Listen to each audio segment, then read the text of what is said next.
un amour virtuel. Bon, jusqu'à présent, cette nouvelle saison a été pleine de bonnes surprises. Je me demande quelle est la prochaine qui nous attend. Un épisode centré sur Mousse.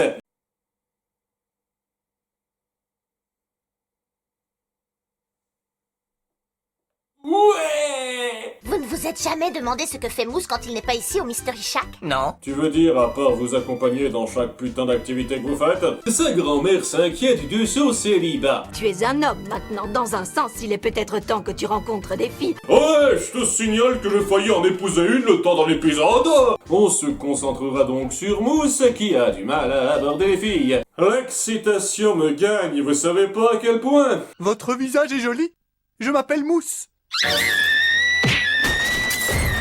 Après, ça aide pas de tomber sur des hystériques qui surdramatisent tout, hein. Mabel n'hésite pas à mettre son grain de sel. Génial! J'ai toujours voulu jouer les entremetteuses, je vais m'en donner à cœur joie! Oui, ça a fait des merveilles la dernière fois. S'ensuit donc le bon gros montage à 2 balles où ils reçoivent vent sur vent malgré les conseils de la reine des relations amoureuses. Rappelle-moi, t'en es à combien d'ex tout de suite? Après, réussir et conseiller, c'est pas pareil. Ça s'est fini comment pour Stan déjà? En parlant du loup, il tombe sur un nouveau filon potentiel en voyant un spectacle d'animatronique. Donnez-moi votre argent! Oh mon argent! Je pense que ces enfants ont été un peu trop bercés par FNAF pour que ça puisse marcher, je vois pas d'autre explication. Et oui, c'est une référence totalement assumée de la série. Je vous saute la mini sous-intrigue de Stan dans cet épisode, ça n'a aucun intérêt. Mousse est donc abattu par sa succession d'échecs et tombe par hasard sur un jeu vidéo fort à propos. Professeur virtuel pour rendez-vous galant. Recommandé par 9 boulets sur 10. Si ça peut te servir d'entraînement, pourquoi pas? Oui, on sait tous que Need for Speed a aidé grand nombre de coureurs automobiles à grimper au sommet. Je ne suis pas sûre que vous ayez envie d'acheter ce jeu, monsieur. C'est la 3e fois qu'un client le rapporte. Et dessus, il y a une petite note qui dit « Détruire à tout prix ». Pourquoi le mec qui a écrit ça ne l'a pas directement fait alors?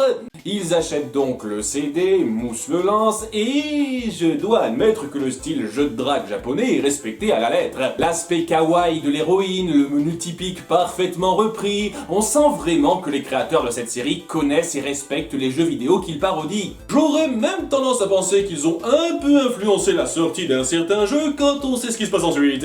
Tiffany, la fille à conquérir du jeu, semble un peu trop réelle dans ses interactions avec Mousse, et pour cause. Et en plus, t'as un super rire. Ok, Mousse, comment t'as pu ne pas te rendre compte que ton ordinateur était débranché avant d'insérer le CD? Dipper et Mabel sont interpellés de voir qu'il a passé toute la nuit là-dessus. J'ai pas vu la lumière du jour depuis au moins 13 heures. Y a pas besoin de support magique pour que ça arrive. Et il le force à ressortir dehors pour aller chercher de la vraie meuf, sans qu'il se soit lavé ni changé.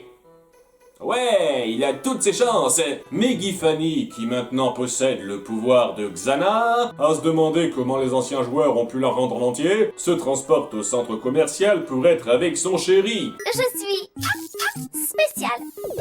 Les programmeurs ont essayé de m'effacer, donc c'est moi qui les ai effacés. Oh là, t'en dévoiles peut-être un peu trop pour le second jour de rendez-vous. Ce qui est important, c'est que tu ne dois plus jamais parler à de vraies filles. Toi et moi, nous sommes ensemble. Pour toujours. Mousse, toujours égal à lui-même, ne voit pas tout de suite le problème et passe du temps avec sa dulcinée virtuelle meurtrière, puis 30 secondes plus tard... Oh, pardon.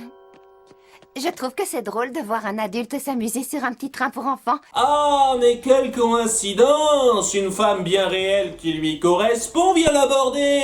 Comprenez-moi bien, montrer qu'on peut toujours trouver chaussure à son pied sans s'enfermer dans des illusions, c'est un bon message. Et j'apprécie que ce personnage ait rapidement été montré en début d'épisode. Mais c'est du forçage scénaristique bien gras. Comme par hasard, cette femme qui est son âme sœur apparaît dans le même épisode où on met en avant qu'il a du mal avec les filles, et comme par hasard, juste avant, il s'est fait une copine yandere virtuelle. Ça a pas autant d'impact quand c'est téléphoné comme ça. Une étincelle s'est fermée donc, et nos deux tourtereaux se donnent rendez-vous pour ce soir. Et devinez qu'il vit mal. On avait un marché. Tu as acheté mon jeu, tu as porté mes livres, tu es mon petit copain. Alors assieds-toi sur cette chaise. Ah, Si seulement t'étais rattaché à quelqu'un d'autre. Sincèrement, Tiffany est excellente en antagoniste jalouse, détraquée et obsessive, et lorsqu'elle s'en prend à Mousse et sa nouvelle copine, ça fourmille de créativité. Salut à tous. Tu n'as qu'un endroit où aller, c'est dans mes bras. Attrapez-les. Histoire que la référence soit claire, c'est un passage tendu et excellent où les animateurs s'en donnent à cœur joie. Mais pourquoi fallait-il que ça se centre sur Mousse? Je vais la distraire pendant que Mabel et Dipper te mettent en sécurité. C'est le seul moyen. Mais Mousse, ce sont des enfants. Le seul moyen. Même si c'est atténué, ici, ça reste le gros neuneu que j'ai énormément de mal à apprécier et encore moins à prendre au sérieux. Donc ça alourdit un peu le suspense de savoir que tout tourne autour de lui. Il finit par se débarrasser d'elle en détruisant le CD. À nouveau, pourquoi l'ancien joueur qui l'a rendu a pas simplement fait ça?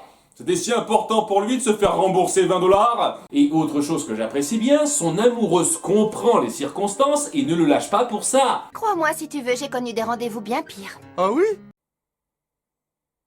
Je serais pas contre que tu racontes. Je retourne chez moi à Portland dans quelques semaines, mais on pourra communiquer par webcam si ça te convient. Comme ça justifiera le fait qu'on ne me verra pas avec toi dans la suite. Même si, je rappelle, Dipper et Mabel sont là pour les vacances d'été, donc quelques semaines ça va représenter un gros segment de cette série. C'est bien beau de vouloir développer le personnage de Mousse, et le but recherché est très louable, mais ça reste amené de façon un peu trop grossière, et c'est toujours de ce mec-là qu'on parle.